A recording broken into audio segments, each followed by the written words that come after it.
नमस्कार मित्रांनो, तर होळीच्या हार्दिक शुभेच्छा।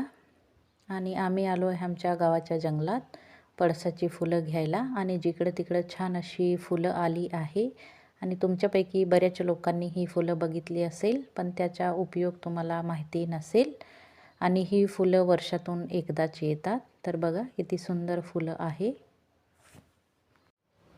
आणि फुलं खालीन उचलावी लागतात, जे सुकलेली असतात ते। पण यावर्षी जरा होळी लवकर आली त्याच्यामुळे आम्हाला ओलीच फुलं घेऊन जावं लागतील। तर आमच्या गावातले माणसं किंवा जे आपले म्हातारे माणसं आहे ते असं सांगतात की होळीच्या अगोदर फुलं उचलून घ्यायची किंवा होळीच्या शेवटच्या दिवशी। तर आज आहे होळी आणि होळी संध्याकाळी पेटेल, तर म्हटलं चला सकाळी जाऊन फुलं काढून आणू आपण।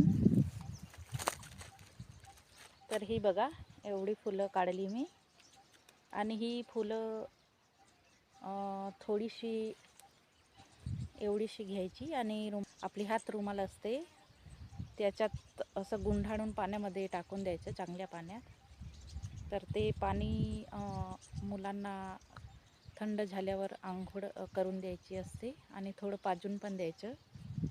तर लहान मुलांसाठी हे खूप उपयुक्त अशी फुलं आहेत।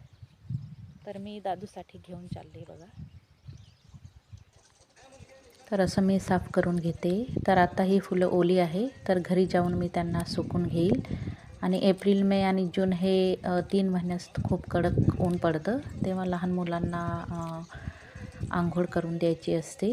तर पाणी एकदम थंड आणि लाल पाणी बनतं आणि मुलांना ताप वगैरे येत नाही आणि ताप आला तरी तो निघून जातो। अशी खूप अशी उपयोगी ही फुलं आहेत।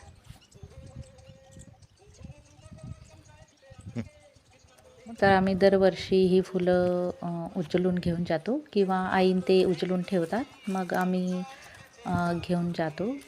तर कसा वाटला व्हिडिओ कमेंटमध्ये नक्की सांगा।